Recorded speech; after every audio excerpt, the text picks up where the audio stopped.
Olá, pessoal. Boa noite. Nós estamos aqui hoje, dia 31 de novembro, né, de 2021. Nós, terça-feira, né, nós estamos aqui mais uma vez, né, com a nossa disciplina Subjetividade e Sociedade, e nós hoje estamos dando continuidade às discussões da aula anterior, né, e nós estamos iniciando agora a disciplina esse semestre na UFAL, e eu gostaria de abrir espaço, né, para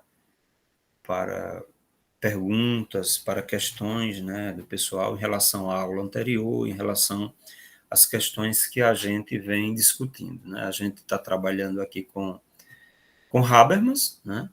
O discurso filosófico da modernidade é o texto que eu deixei com vocês. E aí nós abrimos espaço agora para algum questionamento, alguma questão. Se não me engano, o Alfredo, antes de começar a aula, ele tinha uma questão que ele colocou aqui no chat, né, e a gente estava conversando.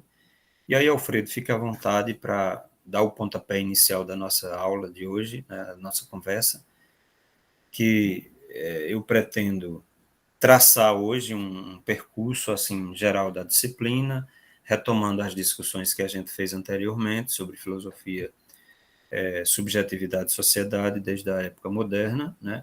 Passando pelas discussões da filosofia da consciência, o Hegel, né? A fenomenologia do espírito, as discussões lá nessa obra sobre a questão do desejo de reconhecimento, a filosofia do direito, e depois retomando o percurso da própria teoria crítica, né, desde a primeira geração até os teóricos atuais, né, passando por Habermas, que a gente está discutindo, né, e também tentar discutir algumas coisas com vocês já hoje, uma sugestão, né, um mandamento em relação à nossa disciplina, ver a possibilidade, né, de diálogo desses autores, né, que na sua maioria são europeus, né, da teoria crítica, levando em conta a deixa, né, da Amy Ellen, né, que tem uma obra, O Fim do Progresso, né, que foi publicada acho que em 2017, eu cheguei a ler a obra em inglês, eu não sei se já tem em português, eu acho que não, mas sobre uma possível discussão, né, e também levando em conta a aula passada, além da Amy Ellen, a aula passada, as discussões que também a Judith Butler colocava sobre uma possível discussão ou um possível imbricamento ou diálogo entre teoria crítica, né, pós-estruturalismo e estudos pós-coloniais, né? Porque antes de começar a nossa aula, a gente estava falando sobre um grupo de estudo aqui que existe na América Latina, né, que levou em conta toda essa discussão que já existe, né, a partir do texto que o Glauber colocou aí no nosso grupo de WhatsApp, né, que se chama Grupo Modernidade e Colonialidade, né, que é um grupo de estudos decoloniais, né, na América Latina, que leva em conta toda essa discussão dos autores que trabalham com a questão do pós-colonialismo, né, levando em conta toda aquela discussão que desde o início do primeiro dia do mestrado, que a gente teve a palestra da presidente da ANPOF, ela colocou, né, por exemplo, a importância de autores como Fanon, né, o Frantz Fanon, que é fundamental nessa discussão, né, e que serviu, né, e ainda serve, né, para ele e outros autores, né, Said, né, a Spivak, né, nos Estados Unidos, né, o pessoal que trata da questão do orientalismo, né, o Said, né, as discussões dele, o texto de 93, Cultura e Imperialismo, ou o próprio texto da Spivak, né, que podem os subalternos ter voz, né, assim, e aí toda essa discussão, ela leva a gente a se voltar para a nossa área. Eu deixei um texto para vocês, como eu disse, né, que o professor agora se aposentou na Universidade Federal da Paraíba, o Giuseppe Tosi, né, acabou produzindo um texto, né, a gente produziu um texto conjunto com ele, em homenagem aos 70 anos dele, né, que ele se aposentou, e foi uma figura muito importante na universidade, cidadão paraibano, né, italiano, mas cidadão paraibano. Ele deu uma contribuição muito importante lá em relação aos direitos humanos, construiu até um mestrado nessa área, né?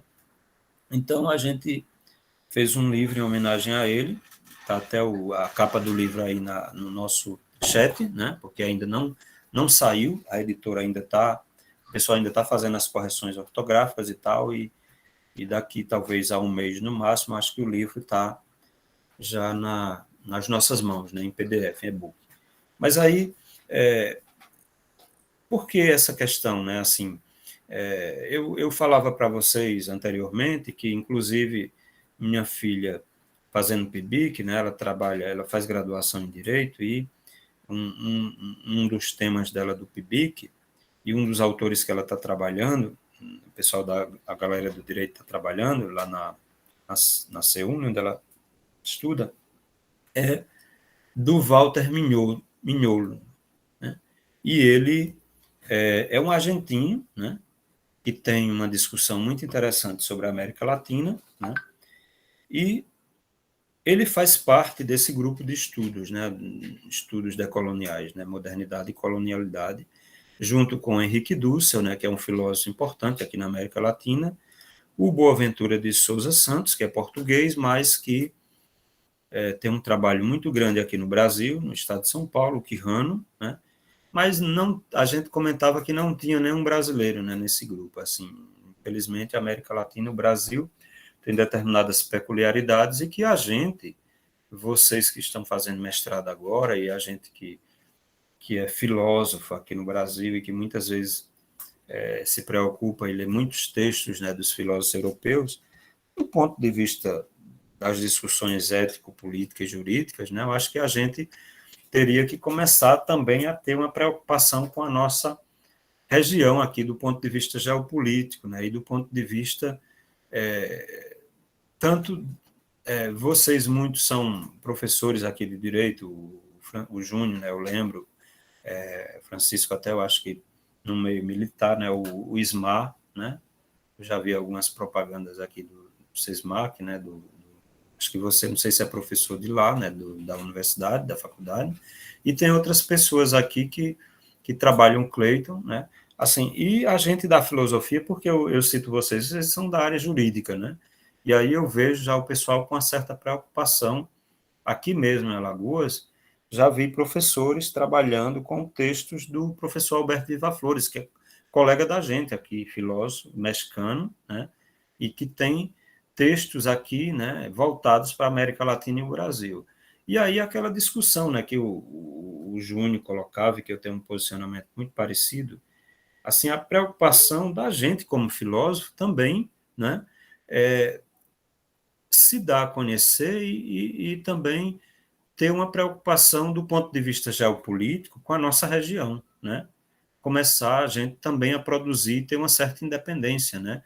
De autores, né? Que produzem textos muito bons, isso não quer dizer que a gente vai abandonar, não é essa a proposta. Os grandes filósofos, né? Que têm teorias importantíssimas, né? Seja na Europa, nos Estados Unidos, onde for, né? A gente só também tem que ter uma preocupação conosco, com a nossa região, porque do ponto de vista político, ético, jurídico, do ponto de vista social, local, é importante que a gente, mesmo como aluno, mestrado, doutorado, nós somos o quê? Nós somos pesquisadores. É essa a forma como eu vejo, né?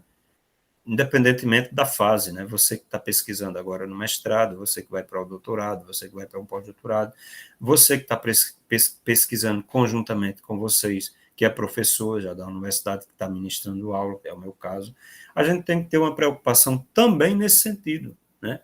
De fazer filosofia também voltada com essa proposta, né? E aí, porque eu digo isso? Eu vi uma preocupação na palestra inicial da presidente da ANPOF, ao trabalhar especificamente Fanon aqui, né, e uma autora também, uma canadense, né, que é uma negra canadense, que também trabalha e faz uma crítica à questão do eurocentrismo, né? E essa questão do colonialismo lá no Canadá, né? Porque tem uma preocupação intercultural e multicultural muito grande, né? Também a gente com a nossa região, né? Nesse sentido, né? Sem abandonar essa questão e essa especificidade da filosofia, né? Esse caráter de universalidade, né? Mas a gente tem também fazer aquilo que eu via, e infelizmente também a gente não trabalha, os textos, quando eu trabalhei no direito e depois eu ministrei uma disciplina filosofia no Brasil, de Miguel Reale. Miguel Reale tem uma preocupação muito grande nesse sentido. Ele dizia, olha, a filosofia, ela é universal, mas ela também a gente tem que levar em conta os nossos autores, o nosso local, o nosso contexto, né? Miguel Reale é um cara tradicional, vi um colega meu fazendo crítica, por que é que você está trabalhando Miguel Reale agora em filosofia? É engraçado ouvir isso, né? Assim, desculpa eu estar partilhando, mas eu ouvi assim, não é uma... Pronto, agora eu vou deixar de ler Heidegger, né? Porque Heidegger participou do Partido Nazista, e então eu tenho que jogar toda a produção riquíssima de Heidegger como filósofo fora, né? Porque ele, o Carl Schmitt, né? Me desculpem, não é essa forma como eu vejo a coisa, né? São grandes filósofos, nós temos cada um nossa posição política, né? Nós temos cada um nossa visão de mundo, né? Seja do ponto de vista religioso, seja do ponto de vista do seu time aí de futebol que você torce, seja do ponto de vista político, né? Mas a gente não pode deixar, né, de ler obras, né, que são importantes do ponto de vista, né, da contribuição para o ser humano. E aí, essa análise sobre a figura, né, que foi Heidegger, né, que eu vi o professor lá do Rio Grande do Sul, o que eu estava falando agora há pouco, né, o Oliveira, o Itamar, comentando isso, né? Ele tem um grupo de estudos sobre teoria crítica, é um grande estudioso do pensamento de Rawls, John Rawls, mas também da teoria crítica de uma forma geral, e ele colocava essa questão, né? Ele digo, olha, é importante, né? É importante você ler Fanon, é importante você ler Marx, é importante, mas agora, não, eu vou deixar de ler Marx porque eu não sou marxista, né? Eu estou fazendo um curso, sou da extrema direita agora e estou fazendo um curso de filosofia e não vou ler Marx, né? Eu não acho que é aquilo que a gente estava comentando, né? Filosofia, né? Filosofia, você tem filósofos conservadores, você tem filósofos reacionários, você tem filósofos liberais, você tem filósofos de esquerda, né? Agora você vai deixar de ler um autor, né? Porque como é que você vai fazer uma crítica mais profunda a esse autor, né? E será que também do ponto de vista político, né, do ponto de vista você também, determinados textos, a gente teria condição de fazer, né? No caso do Heidegger, né, eu vi muitas críticas do Habermas ao Heidegger. Habermas foi um autor que eu leio muitos anos, mas ele faz umas críticas bem pesadas ao Heidegger, né? Sobre essa questão, né? Especificamente. Mas aí você pegar Ser e Tempo e você dizer, não, Ser e Tempo não tem nenhuma importância para a filosofia, né? Eu vou fazer uma crítica à postura do Heidegger, a covardia que ele, né? Até com uma colega lá, né, que teve um caso lá com ele, né, mas era judia, né? Assim, tem todas essas coisas que a gente conhece, esses detalhes, né, da vida do cara. Ele teve tempo, como dizia o Nitamar, de pedir perdão, desculpa, né? E ele nunca fez isso, né? Antes de morrer. É o Carl Schmitt, né? Também tem uma grande contribuição, né, para a filosofia do direito, para a filosofia política, é um jurista, né? E até a esquerda, né, na América Latina, se apropria do pensamento de Carl Schmitt sobre o liberalismo, né? Justamente, a produção de Real é muito rica, né? Eu li muitos textos dele, O e a senhor gente sempre citou usa agora Carl bastante. Schmitt, eu lembro que um dos conceitos de Constituição é dele. O É, conceito sociológico de Constituição é dele, isso mesmo. como sendo uma posição, uma decisão política fundamental, a chamada posição decisionista.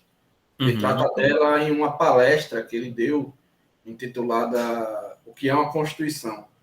E aí ele sai construindo e tal. E essa palestra se tornou um artigo e tal. Então, a Constituição tratada no seu plano filosófico, perdão, positivista, é atribuída a Kelsen. O plano do conceito sociológico, Carl Schmitt, e tem o plano político dela, né? Como sendo uma decisão política fundamental. Tal. Então, são os planos que elas são tratadas e um é deles. Né? E um dos nós, planos dele. nós temos o Ismael que está trabalhando com a temática da Constituição em Habermas, né? Vai ser interessante. Queremos ver aí, viu, Ismael, depois a sua dissertação, né? Sim, Francisco, desculpe, eu cortei a sua fala. Não, foi só isso mesmo, só para Uhum. reforçar a importância do estudo É desse um livro. autor muito importante, e muito discutido na filosofia, né? Agora você veja, tanto ele como Heidegger, né, tiveram participação, né, no Partido Nazista inicialmente, né? Não sei, a gente não pode justificar nada, porque se alguém estava enganado inicialmente que o nazismo não ia ser aquilo, né? Mas que sempre foi um partido racista, né? Um partido, né? Assim, com uma postura muito violenta, né? Contra judeus, negros, homossexuais, tudo, né? Assim, você pega, tem filmes, né? Que você vê generais nazistas, né? Que tem uma extrema importância lá na hierarquia. O cara é pego tendo relação homossexual com outro soldado e é fuzilado na hora, né? Assim, fora o fato de que o nazismo tem toda a questão extremamente, né, assim, que é desprezivelmente, a gente lembra, né, a questão do Holocausto, né, matança de milhões, né, de judeus, assim, mas fora isso que é assim extremamente chocante, né, do ponto de vista histórico e real, a gente, eu não quero ser grosseiro, né, assim com as palavras que eu disse, né, mas a gente não pode deixar de levar em conta uma produção espiritual, né, no sentido filosófico, no sentido que os alemães falavam, né, de Geist, né, como a heideggeriana, né, ou do próprio Carl Schmitt, né, que o Francisco também colocou a importância. Aqui no Brasil, o Miguel Reale, você fala da teoria tridimensional do direito, né? E o Miguel Reale, extremamente importante, né, para o direito civil, participou até da elaboração, né, mas no curso de filosofia, nos cursos de filosofia, eu vejo muito pouco, né, o pessoal e o Miguel Reale trabalhar as obras dele de filosofia. E o Miguel Reale tem muitos textos de filosofia. Eu já li muita coisa dele de filosofia, né? Então, ele leu esses autores que a gente lê,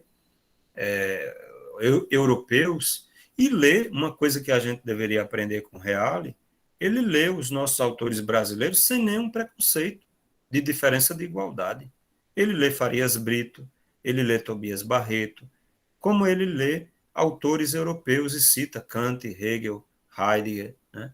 Todos esses autores. Né? Então, eu não sei porquê, né? Eu acho que o Brasil tem muito a crescer ainda e a aprender, e a gente dá importância aos nossos autores, né, locais, porque a gente esquece, né? A gente não vê ninguém trabalhando aí com nenhuma dissertação, nenhuma tese sobre esses autores, né, nossos. Tá entendendo? Então, mostrando, inclusive, né, a contribuição tanto do ponto de vista filosófico da filosofia, como do ponto de vista geral, mais amplo, né, para o direito, para as outras áreas. E também seria um momento também de retomar um pouco da nossa história, né? a Escola do Recife, né? Toda essa galera que antecedeu, por exemplo, o Reale, que ele fala, né? Tobias Barreto, o próprio Farias Brito, né? Que também era da área do direito, né? Eram pessoas que discutiam filosofia nos cursos de direito. Por quê? Porque não tinha faculdades de filosofia, com a importância que vai ter no século XX, né? Criação da USP, né? Da PUC, né? Toda a história, o Domingues, o Ivan Domingues, ele tem um texto muito bom, muito rico, fazendo um histórico, né? Da filosofia no Brasil. E ele faz essa diferenciação, né? Filosofia no Brasil e filosofia do Brasil, mostrando os jesuítas, quando chegaram aqui, né, que faziam uma verdadeira compilação e transcrição de textos, né, dos europeus, né, principalmente o pessoal da escolástica, mas nos seminários, né, mas depois a importância das faculdades de direito, até chegar no século XX a criação de cursos de filosofia, né? E aí eu acho que a gente tem muito ainda a andar, a crescer, porque a visão e a contribuição que a gente tem a dar, eu acho que ainda é muito vasta, né?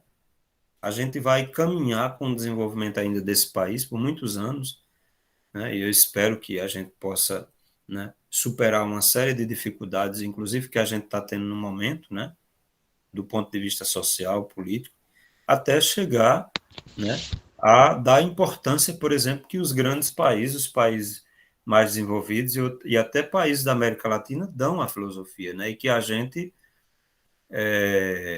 por algum motivo histórico, né, que a gente poderia, político, né, a gente vê, né, visões assim muito distorcidas, né, do que seja a filosofia e da contribuição dela, né? Porque a filosofia tem uma importância muito grande em várias áreas, né? Do ponto de vista sociológico, do ponto de vista da discussão em relação à educação, do ponto de vista psicológico, né? Do ponto de vista político, jurídico, né? Nas várias áreas, e hoje mais do que nunca, né?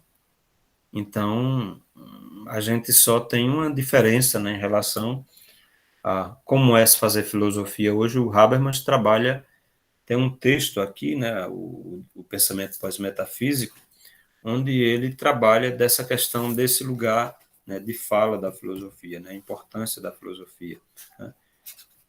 E a diferença, por exemplo, que a filosofia tem hoje, né, em relação a, a, a outras épocas, né? Então,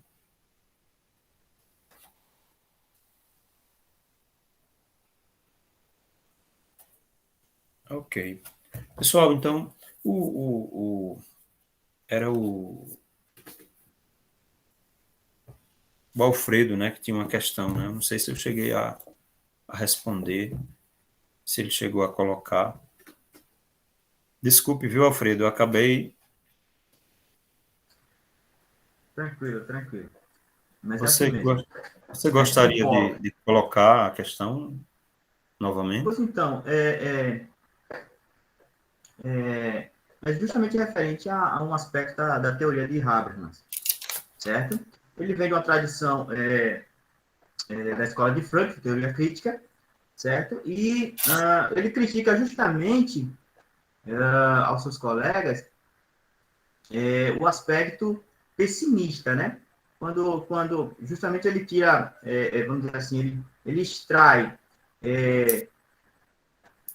quem seriam né, os autores, né, vamos dizer assim, da revolução, né, da mudança de paradigma, do desenvolvimento sociopolítico, certo? E aí, quando ele faz isso, ele remete dois conceitos, né? Ele permanece aquela ideia de razão instrumental, né, segundo o qual ele denomina agir instrumental, e levanta um conceito novo, né, que subjuga justamente o protagonismo, né, segundo Marx, que seria a classe operária, né? No lugar disso, ele coloca lá um conceito de agir instrumental. E aí, os críticos, professor, ele procura direcionar, né, essa crítica justamente nessa colonização, né? Porque esse agir instrumental pode ser, né, tomado como justamente no nosso tempo os países ricos, né? Os países que dominam o mundo. E aí, quando o senhor comentou sobre essa possibilidade, né, esse vislumbre de Habermas, em relação né, à posição da ONU, né, como se fosse o protagonista, né, o agente instituidor, né, dessa, vamos dizer assim, dessa política mundial, me fez lembrar, né, a crítica de Marx em relação ao socialismo utópico, né, porque seria justamente esse abrir mão, né, do poder, né, esse compartilhar o poder, né, pelas grandes nações. Né, e a gente percebe que não existe nenhuma iniciativa, né, nenhuma intenção, né, dessas grandes nações de abrir mão desse poder, né, em função do melhoramento vamos dizer assim, do mundo, né, da população mundial, né, do bem-estar do indivíduo, né, dessa emancipação que tanto, né, deslumbrava esse agir comunicativo. Perfeito? E aí eu queria saber a sua opinião, né, e o Glauber poderia até me ajudar nesse aspecto, né, nessa crítica que Marx faz ao socialismo utópico.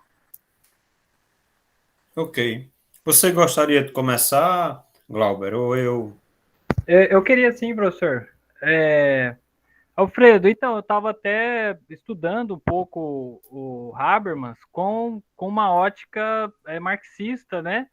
É claro, tentando compreender Habermas por si mesmo, né? Mas lendo um pouco do que marxistas falam de Habermas nesse sentido, e eu já estava encontrando algumas coisas, tô até fazendo alguns comentários, mas a princípio, assim, quando você comenta, eu pude anotar algumas coisas aqui, que eu acho que é importante para pensar essa questão, que o Marx ele vai falar desde as suas obras mais filosóficas até as suas obras em que ele se apropria da economia política, sobre algumas contradições que emergem com a vinda da sociabilidade burguesa, né?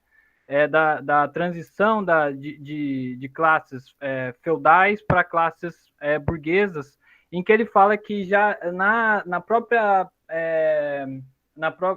próprio emergir da sociabilidade burguesa existem contradições, como a contradição entre o formal e real e a contradição entre a emancipação política e a emancipação humana, que ele vai tratar principalmente na ideologia alemã, mas que vai perpassar todas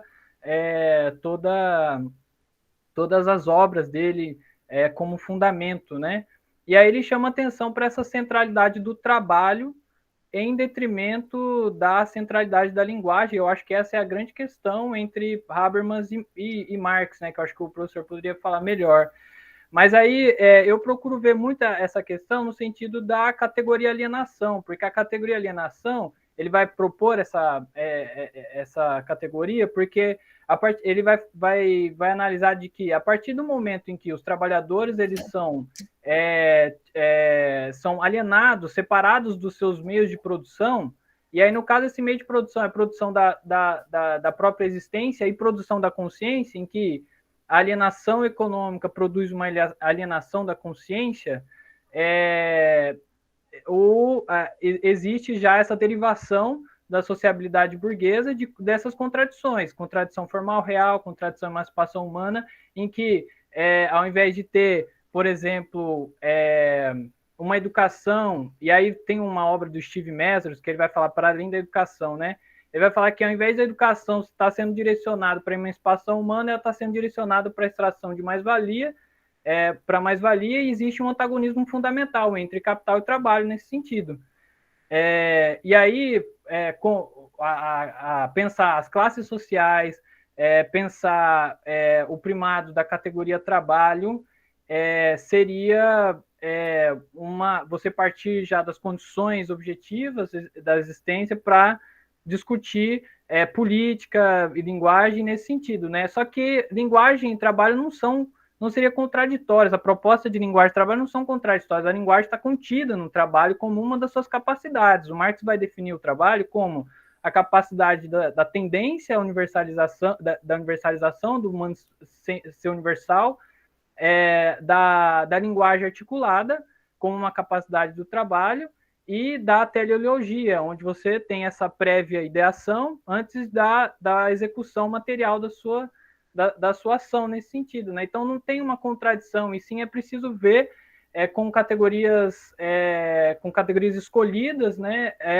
De como se relaciona o trabalho e a linguagem nesse sentido, e aí ele escolhe a categoria totalidade social e por aí vai, né? Nesse sentido. E aí eu acho que é muito essa proposta que ele dá para essa questão, né? A gente tem o caso, eu acho, do Paulo Guedes hoje, por exemplo. Paulo Guedes, ele é ministro da Economia do Brasil e compõe politicamente o Banco Central. E aí se propõe uma organização política em que todos os seus membros, nesse sentido, têm atuações nas classes sociais. Então, pensar assim, qual é essa relação política e economia nesse sentido, né? Eu acho que é mais ou menos assim, né, que vai os comentários, né? Eu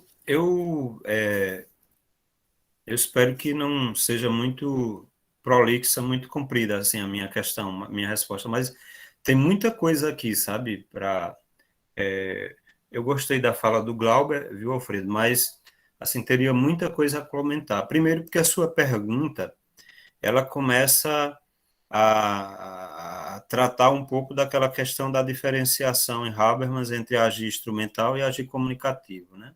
Então, você também trata aí da questão do pessimismo, que o Habermas acaba destacando, né, em relação à primeira geração, por exemplo, da escola de Frankfurt, né, que ela chega num beco sem saída. Você, na sua fala, deu para entender, não sei se você percebeu nisso ou se especificou em relação a isso, mas o que é a razão instrumental, né, e a visão de uma razão instrumental, que é a crítica fundamental da primeira geração da escola de Frankfurt, dos mestres. Eles chegaram, né, eles eram marxistas, né, viam a psicanálise como um método importante também para se analisar o sujeito, e a questão, por exemplo, da escola de Frankfurt, que chegou a um pessimismo exacerbado e a confeccionar esse conceito de razão instrumental, né, levando em conta também o pensamento já de Max Weber, né, é que eles se perguntam por que né, que em Marx o proletariado, por exemplo, ele tem um papel emancipador muito importante, e por que o proletariado não tomou nenhuma medida ou não exerceu esse papel revolucionário de emancipação, né, na Alemanha? Porque o proletariado se submeteu à figura do Hitler, do líder, né? E ninguém derrubou o Hitler do poder, né? Então, eles se decepcionaram um pouco, né? Os mestres de Habermas, a primeira geração, Adorno, Horkheimer, tratam em dialética, por exemplo, do esclarecimento, justamente, né, disso, mas dando uma visão muito mais ampla, né, mostrando que desde a história da humanidade é um pessimismo muito grande, né? Existe um tipo de razão instrumental, né, como uma espécie de astúcia da razão, ou usando os termos conceito de Hegel, né, mas uma astúcia da razão instrumental nesse sentido, né, porque você tem, por exemplo, a figura de Ulisses, o Odisseus, como é chamado, né, o cara se utilizando dos colegas, né, para que seria uma espécie de associando a figura dele, por exemplo, ao burguês, né, e mostrando que ele se utiliza, por exemplo, dos seus trabalhadores ou dos seus operários, né, e ele tem direito ao prazer, né, e enquanto os outros trabalham, e Ulisses, por exemplo, bota cera no ouvido, por exemplo, dos trabalhadores, enquanto ele é preso ao mastro e ele escuta o canto das sereias, tem toda uma atitude prazerosa, enquanto os outros estão trabalhando e não porque quem ouvisse o canto das sereias era hipnotizado e caía no mar. Na mesma atitude com os ciclopes, né? Na ilha, ele também tem uma outra atitude nesse sentido, né? Muito esperta, de uma razão instrumental, mas ele mostra que essa atitude é na história humana, passando pelo capitalismo, até chegar à criação da bomba, né? De 1.000 megatons, né? A bomba atômica, nesse sentido. Mas o que é que eu nem pensava em falar nessa questão, mas assim, porque a ideia de razão instrumental, né, assim, minha fala ia no outro sentido, mas no sentido de que você faz uma relação entre a crítica de Marx ao socialismo utópico, né, e, e aquela ideia de que as nações jamais iriam abrir mão do seu poder e tal. Eu lembrei muito da minha tese de doutorado, porque eu digo isso em relação ao projeto de Habermas, né? E aí, eu não quero ser prolixo e deixar a resposta pela metade do que eu estava falando, já que ali tem toda uma relação e uma crítica que o Habermas vai fazer, e que nesse texto que a gente está trabalhando, por exemplo, o discurso filosófico da modernidade, né, ele faz críticas, né, em relação não só aos mestres dele, da primeira geração, mas também a outros autores, como ao Nietzsche, ao Foucault, né?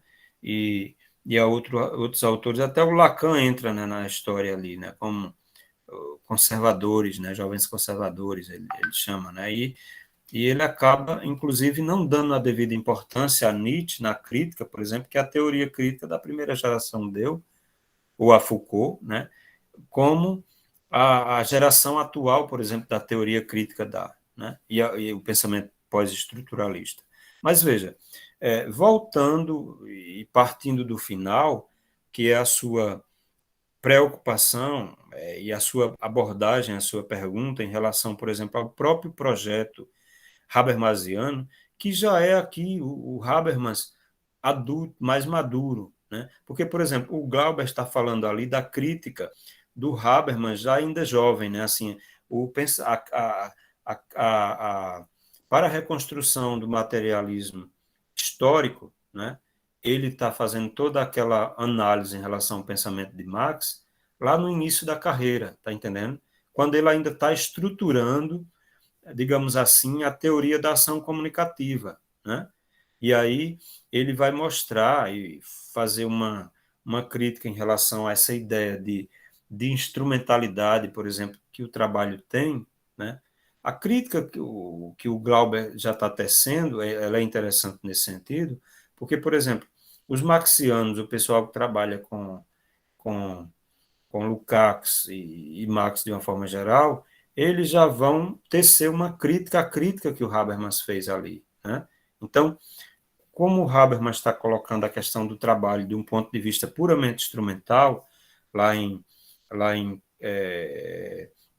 para a reconstrução do materialismo histórico, e voltando ao Hegel, por exemplo, lá de Iena, dos escritos de Iena, mostrando que a interação e a comunicação, né, ela tem um papel fundamental nesse processo de hominização do indivíduo, de tornar o indivíduo humano, né, como o Habermas coloca, e como o fundamento, o núcleo central do ser social, nessa ideia de que o homem é homem a partir do momento que ele interage, se comunica, né, socialmente, e aí a teoria da ação comunicativa a gente vê aí que está surgindo já de uma forma muito clara em Habermas, né, e tal. Mas veja, o Habermas não está, eu concordo com o Glauber totalmente, que o Habermas não está descartando esse lado instrumental. Esses dois lados são muito importantes, né?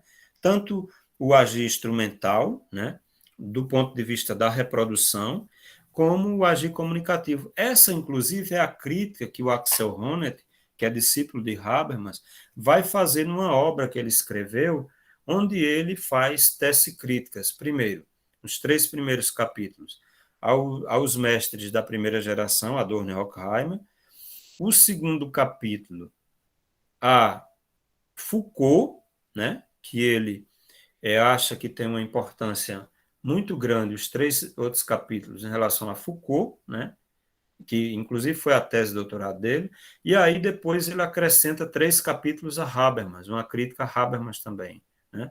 Se faz filosofia dessa forma. E quais seriam as críticas, especificamente em relação a Habermas, que Foucault faz, ou que Axel Honneth faz? Ele diz, olha, Habermas fala do poder, né? E ele fala que dentro da teoria dele, da evolução social e da modernidade, então você chega a um momento em que a teoria da ação comunicativa ela é, ela é construída. E aí o Habermas coloca 2 âmbitos, o âmbito sistêmico, né? Então você tem o Estado, a empresa capitalista, né? O capitalismo, a burocracia, esse âmbito que ele chama de sistêmico ou sistema, e tem o âmbito do mundo da vida, das relações comunicativas que a gente exerce, né? Que ele diz que são emancipatórias, né? Já é uma crítica à visão puramente do agir instrumental da primeira geração, né? Porque eles fizeram uma crítica tão pessimista, utilizando-se de Freud, criticando, e mesmo usando Marx, mas mostrando que na Alemanha não houve essa emancipação, né, do proletariado, como a teoria marxiana pregou. Pelo contrário, eles se submeteram à figura nazista lá de Hitler, né, do líder, né? E aí eles se perguntam por que que um indivíduo ele luta contra os seus próprios interesses? Ele se submete a um líder autoritário que vai contra os seus interesses. Por que que esse indivíduo está lutando contra ele mesmo, né? E aí eles acham que é importante a psicanálise para explicar isso, está entendendo? Por isso que eles recorrem a Freud.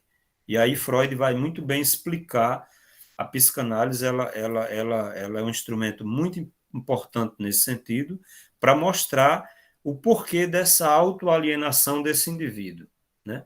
Marx servia para explicar essa alienação do ponto de vista sociológico, do ponto de vista social, e tem uma importância também até do ponto de vista subjetivo, mas a psicanálise de Freud vai complementar, né, com essa análise, né, psicanalítica da consciência do indivíduo, né?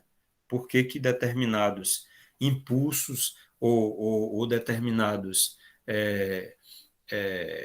questões que estão a nível de inconsciente, por que que elas lutam contra o próprio indivíduo, né? A sua própria consciência que deveria ter um papel emancipatório e não tem. Aí veja, isso aí é uma questão, mas veja, o Axel Honneth ele vai criticar mesmo Habermas dizendo, porque o que é que ele mostra aqui, por exemplo, na obra O Discurso Filosófico da Modernidade, que a gente está estudando? Ele vai dizer, olha, o que foi que ocorreu, né? O pensamento, o Habermas vai dizer, né? O pensamento moderno, né? Ele pensava, os iluministas, que eles depositavam um grande poder na razão, né?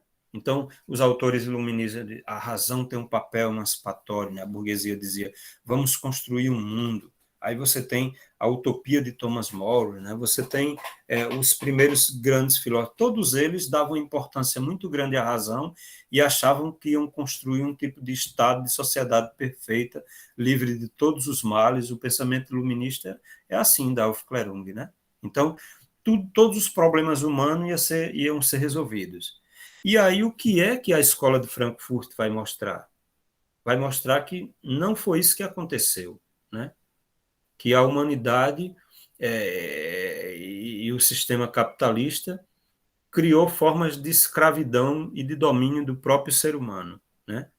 A mesma razão, né, que postula essa ideia de emancipação, ela leva a, digamos assim, um tipo de sociedade dominadora, que oprime, que escraviza o ser humano. Isso ocorre não só do ponto de vista externo, mas internamente. Eles vão usar a psicanálise de Freud para mostrar que o indivíduo luta contra os seus próprios interesses, né? Ele tem o superego freudiano, como eles vão mostrar, serve como esse poder repressor externamente que existe fora dele, ele está também dentro do indivíduo, na figura do superego, que é altamente destrutivo, pode levar o indivíduo a cometer suicídio, né, do ponto de vista da patologia, ou homicídio, né, também, né? E o texto último que eu estava lendo aqui da Judith Butler, que ela escreveu esse livro agora, se chama A Força da Não Violência, ela tem um capítulo só sobre Freud, discutindo justamente isso, né? Que eu estou colocando aqui para vocês, né? Falando justamente essas palavras que eu coloco aqui, né, em relação a Freud, a questão do superego, toda essa discussão. Veja que é uma coisa que vem lá desde a primeira tradição da escola de Frankfurt. Mas veja, o que é que ocorre, né? O que é que ocorre? Nós temos a figura, por exemplo, de Hegel, que é extremamente importante do ponto de vista da filosofia contemporânea. Hegel é citado por todos os grandes filósofos pela teoria crítica, até por psicanalistas como Fanon, que a gente estava comentando aqui, a gente ainda pensa em trabalhar pelo menos duas obras dele importantes, que é a Peles Negras, Máscara Branca e uma outra, os Condenados da Terra. Os Condenados da Terra, né? São duas obras que, inclusive, Sartre fez o prefácio, que são extremamente importantes. Veja, Fanon era extremamente inteligente. Com 25 anos, escreveu essa que seria o trabalho final dele, né? A tese lá dele, que é Peles Negras, Máscara Branca, acabou não sendo aceita e ele escreveu uma coisa mais técnica, né? E morreu com 36 anos, né? Assim, um cara extremamente inteligente, extremamente com as reflexões extremamente importantes, né, da área da psicanálise, da medicina e filósofo, né? Agora você veja, o que é que ocorre em relação a essa teoria de Habermas? Mesmo essa crítica, sim, a ideia de Hegel que eu estava colocando. Hegel é um autor que perpassa todos esses autores de uma forma extremamente importante, né? Mas Hegel está presente até hoje e as críticas que também são feitas ao próprio Habermas e Axel Honneth, por exemplo, com autoras como a Amy Ellen, no livro dela O Fim do Progresso, tem como base quem? Hegel, porque é Hegel que tece, semana passada no nosso encontro aqui do PPG-FIL, teve alguns trabalhos sobre Hegel, e especificamente eu lembro que eu estava na mesa de comunicação, era sobre a ideia de progresso em Hegel, né? Que ela serve para... ela influencia todos esses autores, Marx e o próprio Habermas e Axel Honneth, né? Até hoje, né? E que aí é objeto de crítica, e eu espero que a gente trabalhar essa obra, O Fim do Progresso aqui, porque ela é extremamente rica para... Ela usa quem? Ela usa Nietzsche, Foucault e Adorno, né, para fazer essa crítica ao Benjamin também, né, para fazer essa crítica ao Hegel, a Axel Honneth e a Habermas, né, que tem uma... Então, veja, você colocou uma questão aqui, deixa eu ver, para ver se eu coloco no meu discurso, tem a mesma impressão, mas essa posição se configura em um pós-modernismo. Veja, aí é que está. Eu, até hoje, eu sigo uma visão muito próxima à de Habermas nesse sentido, né? Eu sempre pensei que esse discurso filosófico da modernidade ele ainda está em voga, né? Ou alguns autores, como no Brasil, né, o próprio Silvio Galo fala de um hiper, levando em conta estudos de outros autores, né, o conceito de hipermodernidade, né, na alta modernidade, digamos assim, né? Mas veja, já autoras como Judith Butler, outros que eu estou citando aí, falam de pós-modernidade. Mas, por exemplo, os autores que a gente pretende ainda trabalhar com eles aqui, para a gente voltar também para a nossa região e uma contribuição e uma perspectiva de filosofia também a partir da América Latina e do Brasil, como, por exemplo, o próprio Mignolo, ele também, Minhoto, né, o Walter Mignolo, ele fala de concordam com Habermas, né, de um pensamento moderno, que eles acham que a gente ainda, principalmente os países como a América Latina e outros, ainda talvez nem tenham passado por uma modernidade nesse sentido, entendeu? Então, esse discurso, inclusive o grupo dele se chama Modernidade e Colonialidade, né? A discussão está em torno dessas questões, né? Mas a discussão em torno do Hegel também ainda é muito central. Sim, Alfredo, você queria falar, veja, eu só queria dizer uma coisa, só para concluir nesse momento a fala, veja, eu estou pensando, sinceramente, em a partir da próxima aula, trazer a minha tese para a gente trabalhar, porque muitas dessas discussões que vocês estão colocando aqui estão presentes lá. Inclusive, essa ideia que você coloca aqui, quando você fala, sugere que Marx faz uma crítica ao socialismo utópico, é claro que há uma diferença do pensamento de Marx para Habermas muito grande, né? Habermas começou marxista. Eu vejo Habermas hoje como um autor que tem uma influência liberal muito grande.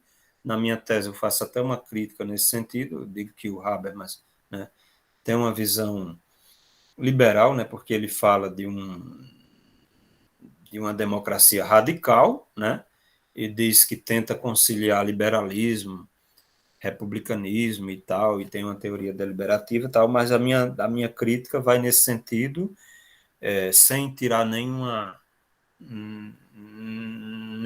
lapinha de importância de Habermas, está entendendo? Ele é um autor extremamente importante, um dos grandes gênios da filosofia contemporânea, mas a minha tese é uma crítica ao projeto cosmopolita habermasiano de constitucionalização do direito internacional. É aquilo que eu estava falando antes, né? A proposta de Habermas é de, a partir da leitura que ele faz de Kant, na inclusão do outro, né? De radicalizar o projeto kantiano, né? E constitucionalizar o direito internacional. E o que é que o Habermas está querendo dizer com isso? Ele quer transformar, por exemplo, a ONU numa grande democracia mundial, né? Então, a ONU teria que representar realmente os estados a nível mundial. Não teria que ter um poder de um estado, né, que domina o panorama internacional, como ele faz a crítica, como é o caso dos Estados Unidos, né? Porque a ONU ela teria que ter essa representatividade realmente nas assembleias e ela, inclusive no Conselho de Segurança, né? Entendeu? E ela teria que ter exércitos próprios, né? E não um país que tem um poder de policiamento a nível internacional, como é o caso dos Estados Unidos, né? Entendeu? Então, veja, o que é que ocorre? E aí eu pego, do ponto de vista pragmático, a realidade, sou bem realista e teço umas críticas a Habermas lá, né? Porque eu acho que fazer filosofia é isso, né? A gente tem que se apropriar do conteúdo do filósofo, e é muito importante, mas também você tecer suas críticas, né? E o que é que ocorre do ponto de vista real? Desde a Segunda Guerra Mundial, quem é que manda no mundo? É a turma que faz parte do Conselho de Segurança da ONU, né? Só são 5, tem uma rotatividade lá, mas os membros permanentes só são 5: Estados Unidos, China, né? Rússia, França, Inglaterra, eu esqueci algum, aí me ajudem os. Alemanha. E a Alemanha, né? Então você veja o seguinte: essa galera aí, Habermas chama atenção para isso, diz, olha, do ponto de vista da representatividade dos grandes estados e do ponto de vista geopolítico, há uma assimetria aí. Por exemplo, o Brasil deveria fazer parte, porque ele é um país que tem uma representatividade a nível continental, né? O Japão, né, deveria fazer parte. Tem outros países que deveriam fazer parte, né? O Conselho de Segurança. O que é o Conselho de Segurança? É o braço armado da ONU. É ele que diz se tem que invadir um país. Eu digo invadir porque, por exemplo, eu não considerei aquilo que eles chamam de intervenção no Iraque, seja lá onde. Esse nome de intervenção, eu digo na minha tese, é o nome é engraçado, é um nome, na verdade, para camuflar o que é uma invasão, né, que leva em conta interesses econômicos, né? Então, lá tem lá tem petróleo, né? Eles só intervêm nesses lugares onde tem muitas riquezas naturais, né? Para poder as multinacionais americanas e outras pouquinhas de outros países que são aliados, ou menor número, explorarem o país e tomarem as riquezas, né? Com uma elite que leva em conta, né, uma pequena elite que se apropria também dessas riquezas, né, beneficiando o capital internacional, o poder, né, desse império armado, né, extremamente poderoso que tem capacidade de invadir qualquer país. Né? Eles estão agora extremamente temerários com a China, né? Porque se eles pudessem invadir a China e matar todo mundo lá, eles faziam mesmo, e derrubar do poder a galera, como eles fizeram no Iraque, né? Fizeram em vários países, né? Então, entendeu? De uma forma extremamente antidemocrática, contra o direito internacional, contra a Assembleia da ONU, e quando falaram a Rússia e vários países falaram, a própria França, que eles estavam indo contra o direito internacional. Até hoje eu lembro da entrevista daquele cara lá, daquele mal encarado, daquele presidente, do Bush, né? Ele dizendo George W. Bush. os Estados Unidos não têm que dar nenhuma satisfação a nível mundial. Ele é autônomo e ele tem poder para agir da forma como ele quiser. Aquilo ali foi rasgar o direito internacional. Tudo que é acordo, tudo que é, entendeu? É claro que o direito internacional não tem uma constituição, né? Não tem um poder supranacional para determinar e julgar quem está certo e quem está errado. Quem manda a nível internacional é quem tem mais poder, né? Então, o país que detiver maior poder do ponto de vista econômico, do ponto de vista militar, do ponto de vista político, ele determina o curso da história. Hegel já dizia isso. Hegel dizia isso, entendeu? Quem determina o curso da história é o Estado que tem o maior poder, né, de influência e tal, e ele vai falando, mostrando como é que se deu historicamente isso. Hegel fala isso. Mas veja, aquele encontro, não sei se vocês viram na internet do Biden com o Xi Jinping, né? Aquilo ali não é coisa de brincadeira, não. Ele teve que forçadamente sentar para conversar com o outro, por quê? Eles estão constantemente batendo, querendo invadir, se pudesse, a China, dizendo que estão defendendo a democracia em Taiwan, né? E os direitos humanos, né? E a China é antidemocrática. O que é que está errado nesse discurso? O que é que está errado? Está errado que Taiwan é território chinês. Eles estão interferindo dentro de um estado, de um país. Esse é um acordo histórico que existia e que não foi cumprido. E Taiwan, né, o próprio Estados Unidos reconhecia que era território chinês aquilo ali, entendeu? E a China só não invadiu ainda Taiwan porque os chineses são contra, né? Porque eles se consideram irmãos, né? A mesma língua, o mesmo povo, por isso que ainda, porque a China tem um poder enorme, está superando os Estados Unidos do ponto de vista econômico e está se tornando a primeira potência a nível mundial. E o temor dos Estados Unidos e de toda, digamos assim, a visão capitalista, né, burguesa da sociedade moderna, é que a China queira determinar também do ponto de vista ideológico uma mudança a nível mundial. E, na verdade, não existe. A China, na minha compreensão, é um capitalismo de Estado aquilo ali. Ela joga o jogo capitalista, ela faz parte da ONU, né? Entendeu? Não há uma mudança do ponto de vista ideológico, ela segue o mesmo jogo. É diferente da Guerra Fria entre Estados Unidos, na época bipolar, e União Soviética, que eram interesses ideológicos diferentes, está entendendo? Não existe isso entre Estados Unidos e China.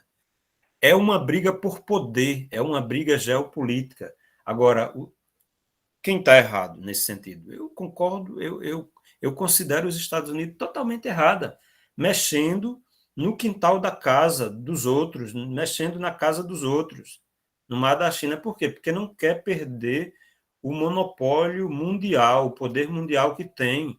Então, os Estados Unidos, ele pode ir em qualquer país, em qualquer lugar do mundo, e ele pode se apropriar de riquezas facilmente. E se tem um opositor, ele não pode fazer isso, está entendendo? E naquela região ali, né? Agora, esse meu artigo que eu mandei para vocês explica muito bem, não só esse jogo aí, mas também o que aconteceu aqui na América Latina, no Brasil especificamente. Enquanto os Estados Unidos estavam preocupados lá com o Oriente Médio, ele esqueceu, né, de algumas questões. Ele ajudou a China a crescer, né, no momento em que se aliou, né, com a China contra a União Soviética, né? Só que o medo maior dos Estados Unidos era que a China se aliasse a um outro grande poder. Do ponto de vista geopolítico, eles são imbatíveis, né? China e Rússia. Arma nuclear, poder militar, né? E economicamente, a China é o país mais poderoso. A União Soviética é porque, do ponto de vista militar, ela tem um poder incrível, tá entendendo? Agora, a crítica que eu faço em relação a Habermas nessa minha tese, vou te dar a palavra, viu, Ismar? Eu sei que você está doidinho para falar, porque já leu sobre isso, e o Alfredo também, eu vou repassar a palavra. Mas veja, é o fato de que a crítica que eu teço, e aí parece muito com o que o Alfredo estava falando em relação a Marx, que eu digo lá, é que jamais esses grandes poderes vão ceder o seu direito, meu amigo.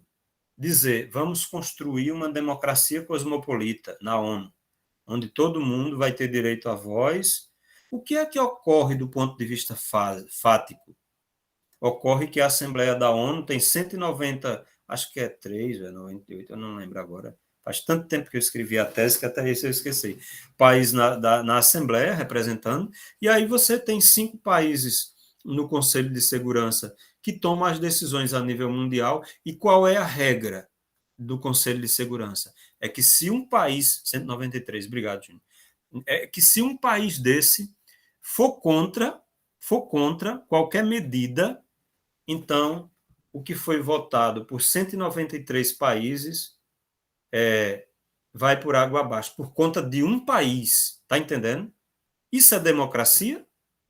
Normalmente é os Estados Unidos ou a China. Por exemplo, só para citar para vocês, quando foi votada a questão do protocolo de Kyoto, trata da questão da poluição, isso já faz muito tempo.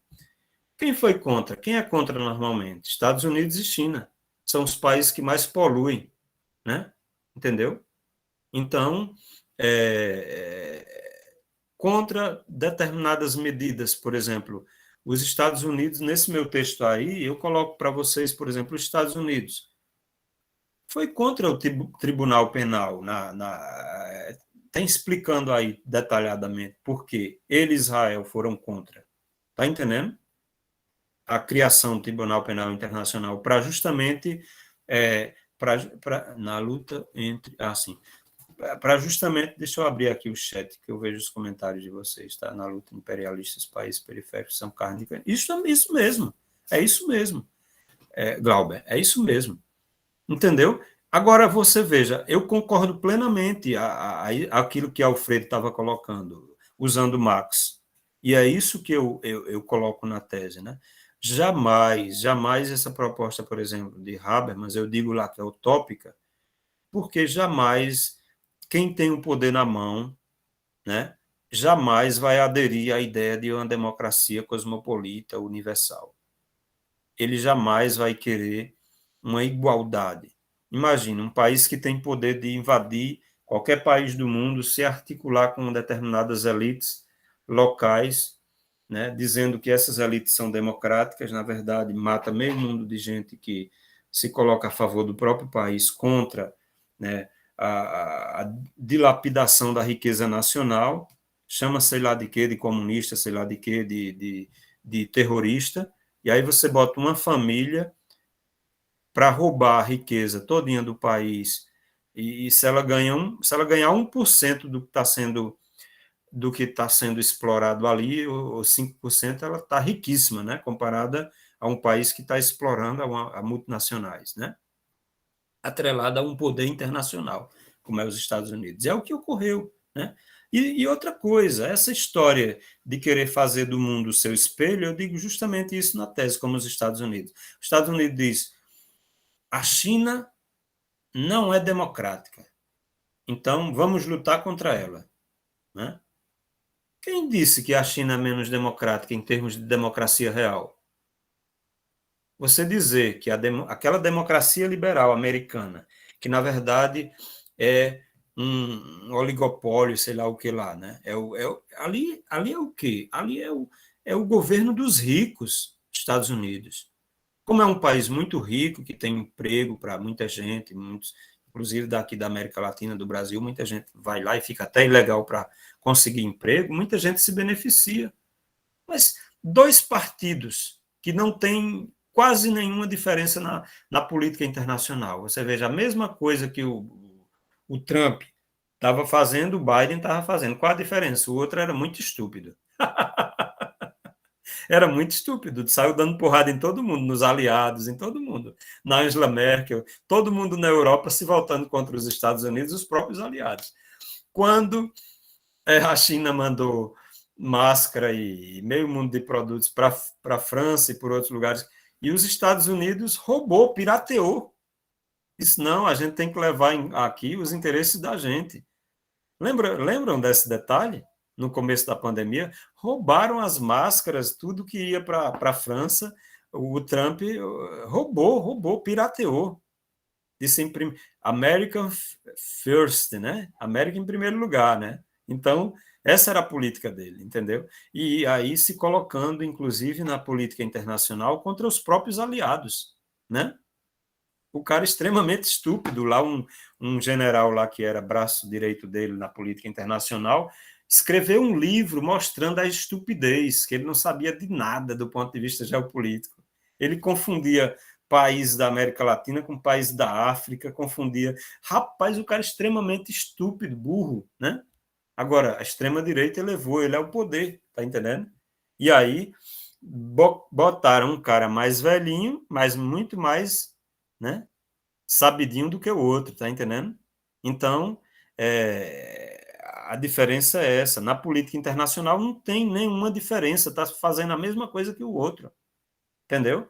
Agora, colocando o mundo em risco, né? Porque imagine China e Estados Unidos entrarem numa guerra.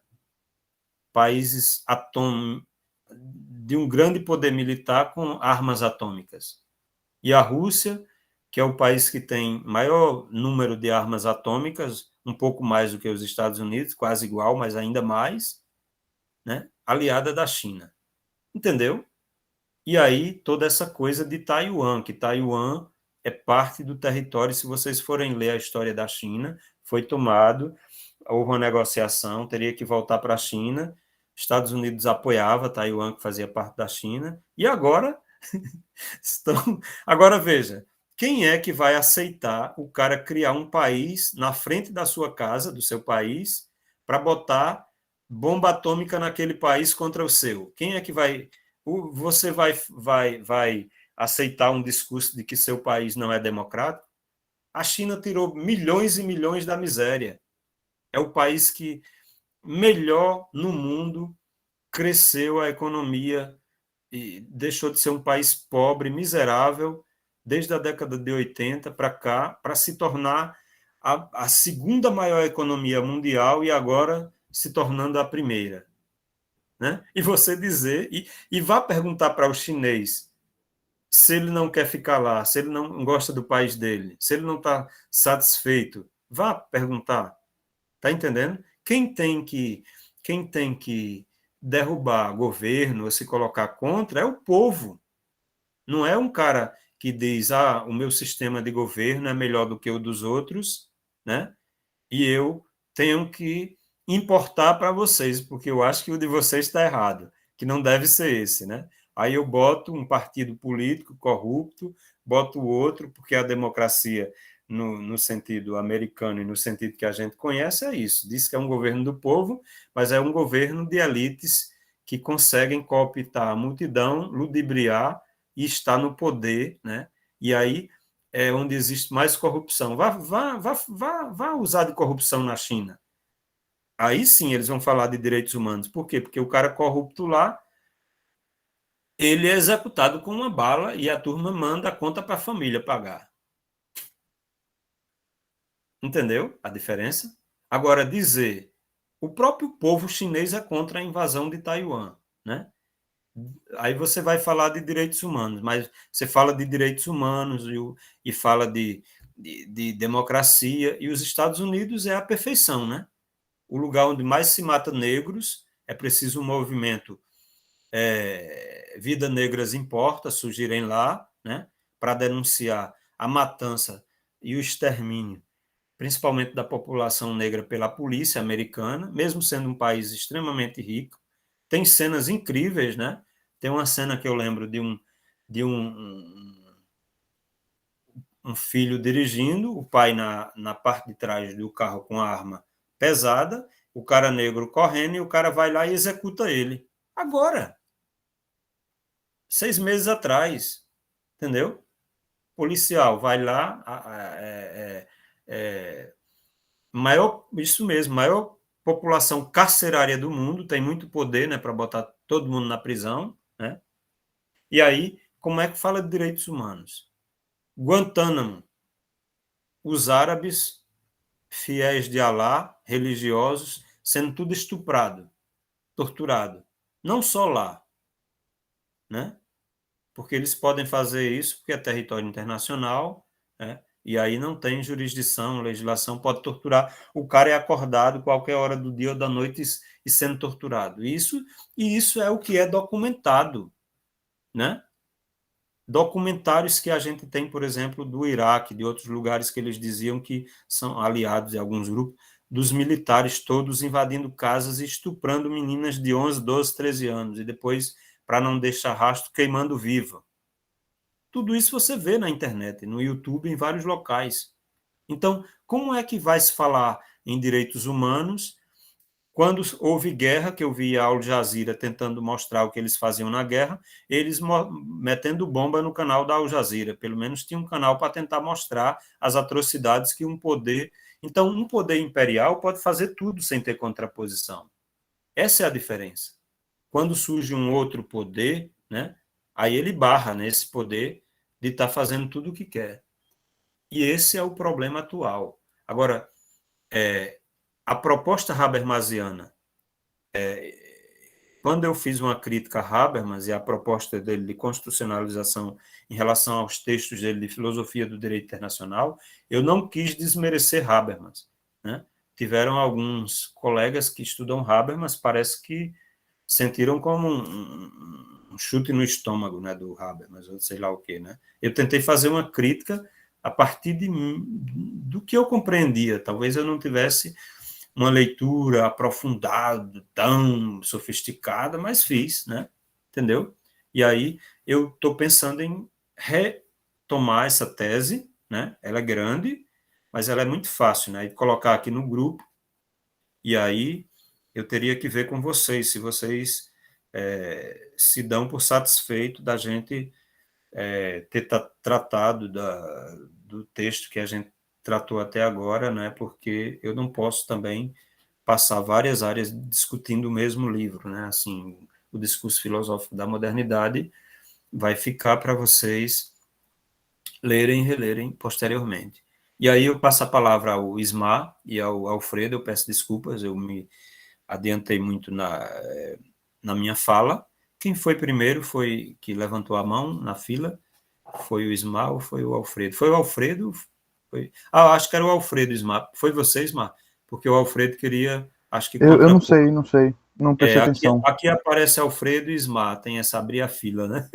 Aí eu passo Pode a ser o palavra Ismar. depois para você, Ismar, porque tem tudo a ver com essa questão. Mas Alfredo, ele ia colocar, porque ele colocou a pergunta, né, primeiramente, né? E aí ele usou do Marx, e eu concordei. Eu acho que mesmo usando Marx, apesar de ser diferente a concepção, eu acho. O Habermas, ele primeiro é marxista, né, mas ele depois, eu acho que do ponto de vista da teoria política, tem uma aproximação muito maior hoje em dia com uma visão mais liberal, né, do que com o marxismo, né? Na minha tese eu comento essa questão, né? Assim, ó. Aí depois eu passo para o Ismar a palavra. E aí, Alfredo, o que é que você me diz a respeito dessas questões? Você teria alguma Pois questão então, para acrescentar? existe um problema aí crucial, né? Como o senhor falou, a posição de Habermas, né, envereda justamente para essa ideia de democracia, né, e se aproximando desse cunho liberal. Mas eu quero ressaltar um importante aspecto que ele traz, né, que é justamente um elogio que ele faz a Hegel, né, que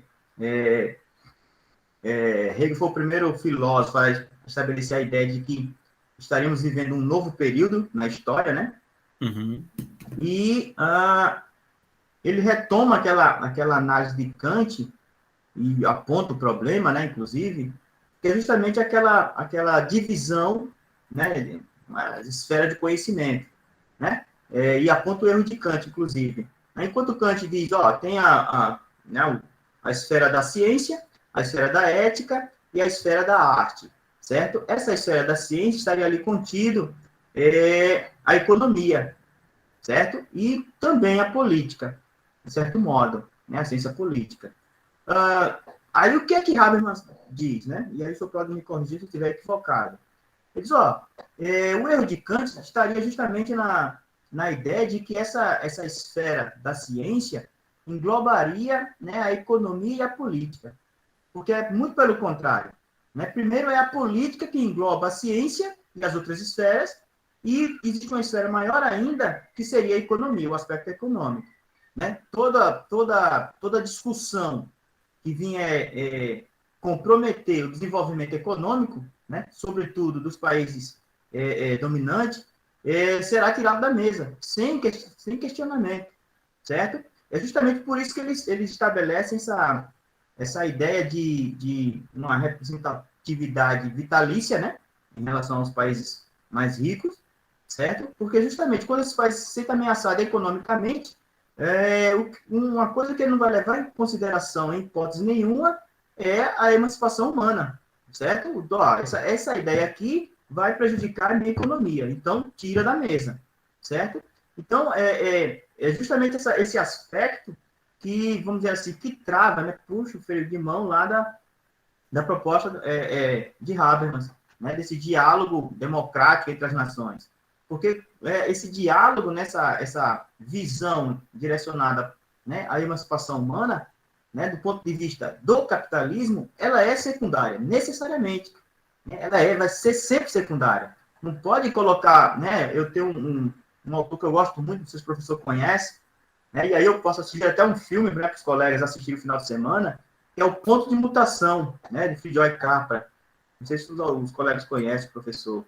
Ele, ao meu ver, ele tem uma pegada muito próximo da escola de Frankfurt, né, que ele traz essa questão do holismo, né, a interdependência das várias ciências, sobretudo da política. Essa política ela não visa, né, a política dentro do capitalismo, ela não visa o bem-estar do ser humano, certo? Ela vai visar sempre, né, a reprodução do capital. É aquilo que Marx, né, de certo modo, fala, né, tudo que o capitalismo toca vira mercadoria, certo? Então, ele não vai, né, um grande problema, certo? Essa ideia de que né, a emancipação humana, tá, né? Veja aqui no nosso país, né, a discussão entre o lockdown ou não. Né, o que está em xeque aqui? Só, a gente objetiva, né, a vida humana ou a reprodução do capital, a economia. Né? A grande discussão, no final das contas, é essa.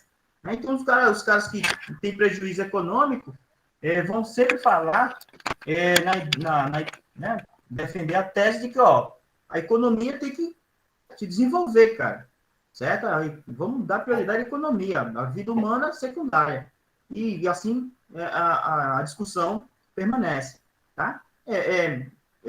Ao meu ver, eu não me considero marxista, mas a grande virtude de Marx é apontar esse problema do capitalismo. Não existe possibilidade de enaltecer o gênero humano, né, objetivar o bem-estar humano dentro do capitalismo. Por quê? Porque ele está sempre em primeiro lugar. né? Isso é sempre colocado como ênfase. Perfeito? Exato, eu concordo plenamente, viu, Alfredo? E aí a crítica que eu teço vai justamente nesse sentido, né? Porque o que preponderam, inclusive no jogo internacional, são os interesses, né? O poder, né? São os interesses econômicos, né? São os interesses políticos, né? De determinados estados, né? Então, o Habermas ele tenta mostrar que há uma visão hoje muito mais cosmopolita, né? Que é aquela visão dos nacionalismos que a gente teve e viu, né? É como se tivessem acabado, né? Assim, ou sido superado, né? Depois da Segunda Guerra Mundial, né? Com a criação da ONU, né? Dessas dessas instituições multilaterais internacionais, né? Como é o caso da ONU e todas as outras, né? Mas a gente vê sempre um perigo de retorno, né? De determinados grupos, de uma extrema direita, por exemplo, como Trump, né? Querendo dominar a nível mundial, querendo inclusive acabar, né? O projeto, acho que era acabar com organizações multilaterais, né? Como é o caso da ONU. Você veja a crítica dele por exemplo, a própria Organização Mundial da Saúde, né? Tirou recursos, né? Assim, então aqui, por exemplo, o próprio governo, né, sem querer comprar vacina inicialmente, né, toda uma política de querer que o povo fosse trabalhar de todo jeito, né, assim, inclusive usando médicos, né, que tinha uma visão muito estranha, né, aquela ideia de que o povo teria que ter imunidade de rebanho, né, isso aqui foi usado, né, nem todo o povo fosse contaminado, né, para ver quem era que sobrevivia, né? Assim, veja que importância que se dá à população, né? Não, bota todo mundo para trabalhar, não tem importância não. Quem for mais forte aí sobrevive, né? Cria imunidade, né? A ideia da imunidade de rebanho é essa, né? E aí, né? Determinadas fraudes, né? Assim, de você vender cloroquina, comprar não sei a quem, né? A um amigo de alguma empresa, né? Meio mundo de gasto público aí, em vez de comprar remédios, né, ou vacinas, né, ou coisas que realmente tinham comprovação. Então, você veja que um discurso anticientífico, né, querendo, inclusive os recursos que estão sendo tirados da gente, né, de pesquisa nas universidades, né, entendeu? Então você tem, isso é o quê? Isso não é um jogo localizado, isso é um poder de toda uma direita mundial articulada, né, e tem comprovado, né, o Bannon, aquele braço direito lá do Trump, né? Articulado e fotos, né? A própria Globo mostrou, né? Com a galerinha aí que está atualmente assim no poder, né? Assim, amigos, reuniões, né? E tal, assim toda uma articulação a nível mundial, né? Entendeu?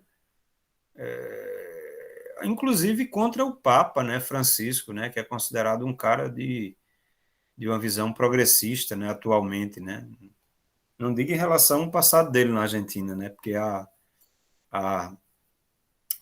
digamos assim, a questionamentos em relação a isso, a posição que ele tomou, né? Quando era superior lá, mas também não foi uma de total, né?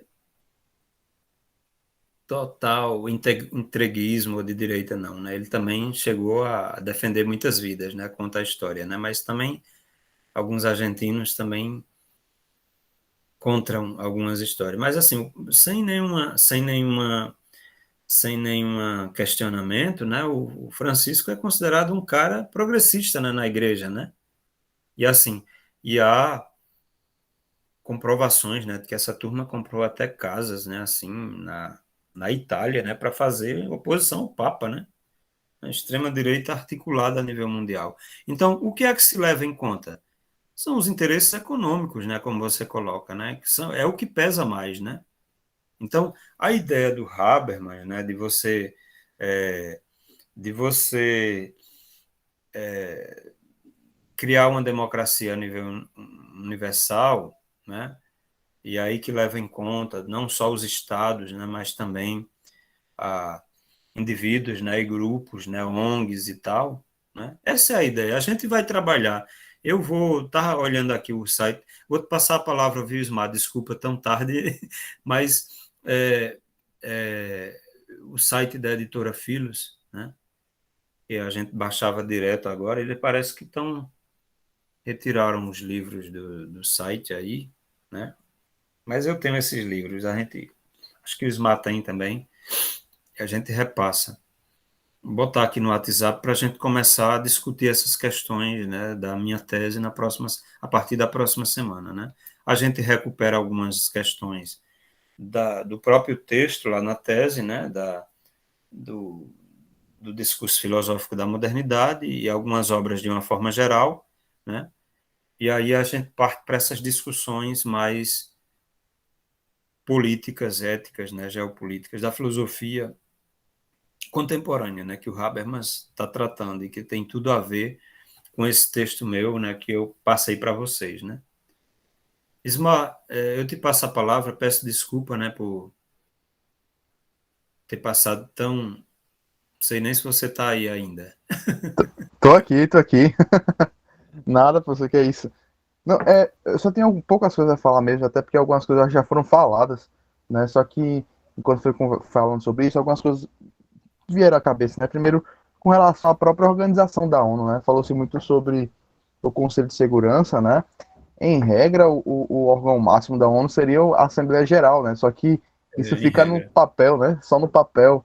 só no papel. Aquela beleza, talvez, da possibilidade de uma democracia global fica ali meio que como pano de fundo, né? Tipo, não, tem um órgão máximo que é todo mundo tem Verdade. voz, a democracia, todo mundo tem voto, então os Estados Unidos têm um voto igual ao Gabão, sei lá, é o país menor tem o mesmo voto do maior e tal.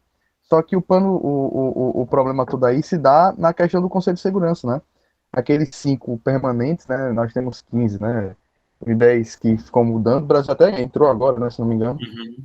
Foi. mas os 5 permanentes, né? Então, poxa, se todo mundo concordar, mas os Estados Unidos, ou a China, ou a Rússia, ou a Inglaterra, né? O Reino Unido, no caso, ou a França discordarem, acaba tudo aquela questão mais importante da ONU. Então, realmente fica muito claro, assim, para mim, pelo menos, né? Que, inclusive, né? Talvez não sejam nem interesses de países específicos, né? Mas de grupos, né? Que talvez por ali por trás utilizem.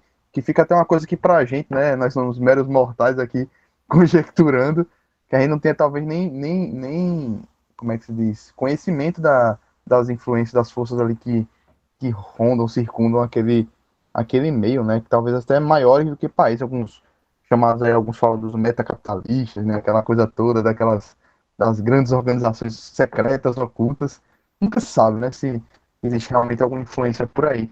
E aí também, eu acho engraçado sempre, né, a gente tem também o Conselho Econômico e Social. Em 2006, existia a Comissão dos Direitos Humanos, que foi extinta, criou-se, né, o Conselho de Direitos Humanos, né, até para dar uma amenizada. Né, você tem aí os grupos poderosos, os países poderosos no Conselho de Segurança, e você joga aí um conselho que não tem importância prática quase nenhuma para os ditos países assim que são subdesenvolvidos, né? 13 países africanos, se não me engano, tem 3 asiáticos, o pessoal do leste europeu e tal, para meio que dar uma segurada na onda, né, dos críticos.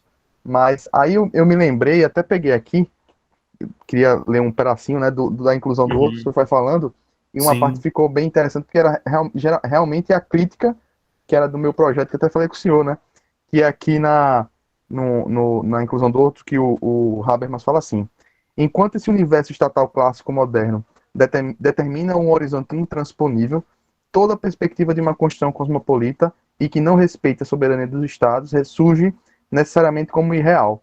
Isso explica também porque a possibilidade de uma união dos povos sob a hegemonia de um estado poderoso que Kant vislumbra na imagem de uma monarquia universal, na verdade não representa nenhuma alternativa. Sob as premissas já mencionadas, tal condição de poder teria de ter por consequência o mais terrível despotismo. Então é outra coisa que me fica muito, muito pesado, né?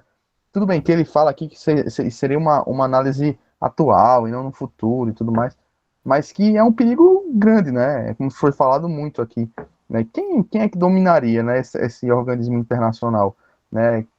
Quais interesses que seriam postos em evidência? Não existiria nunca uma democracia global, né? Não existiria nunca uma equiparação aqui, né? Os países periféricos ou as ideologias, talvez, que não fossem abarcadas naquele ciclo ali central, obviamente seriam expurgadas, né, automaticamente ali daquela política internacional. Então, a gente vê muito assim, por exemplo, fala-se muito em Hitler na Alemanha, né? E se tivesse um Uhum. Hitler na ONU? Aí fica, o negócio é meio bizarro, né? Quem vai tomar aquela frente, né? Então, assim, era basicamente isso. Essa passagem da inclusão do outro, eu até citei no projeto de pesquisa, porque eu acho que talvez do livro todo seja aquilo que mais me chocou, né? Eu fiquei pensando mesmo, realmente apreensivo, né? Uhum. Quais interesses, né, que estão ali? Às vezes nem conhece, né? No final das contas, tem alguns grupos organizados por trás, né? Algum por interesse comum, e que se realmente chegasse a esse ponto de uma constituição global, né, de uma monarquia global, de uma cidadania global, né, esses projetos, talvez o tiro fosse pela culatra mesmo e o problema fosse instaurado de uma forma até mais agressiva. Isso mesmo. Eu estou aqui, Isma, procurando aqui o livro. Eu encontrei a tese, mas a editora não está mais disponibilizando o livro. Estou vendo aqui. Você tem o livro, o discurso filosófico da minha tese? Poderia passar Eu aí para o pessoal pelo posso, WhatsApp. eu tenho aqui, o senhor passou para mim. Habermas Pronto, e a Constitucionalização, é isso, né? Do você direito passa para o internacional, pessoal, bota aí no grupo passo, para a passo. gente Inclusive, começar a eu, discutir a partir da próxima pronto. semana. Inclusive, eu também fiz a gracinha aqui e converti para o Uhum. Kindle. Aí quem quiser também, tá, eu posso mandar o Legal. arquivo para o Kindle também. Isso. Tá ótimo. Pessoal, eu acho que a gente pode. Vocês teriam alguma questão? Deixa eu ver aqui no chat. A gente pode, dentro do capitalismo, a gente pode encerrar por hoje. E aí, na próxima semana, a gente começa a discutir a tese. Você repassa, viu, Ismar, bota aí no WhatsApp do grupo. Eu estava procurando aqui no site da editora, eles não estão mais disponibilizando. Você tem que preencher um bocado de dado. Aí, eu tenho ela aqui, mas está aí pelo chat aí, ou pelo chat, gravada aí, né? Acho que em algum PDF, em algum dispositivo, e eu não estou achando, né? Mas aí você tem ali em mãos, aí você passa, viu, Ismar? Eu vou parar a gravação, e aí esses detalhes aí a gente conversa, né? À parte, tá bom? Uma boa noite, então, a todos. Vou interromper Boa aqui. noite. Boa noite, pessoal.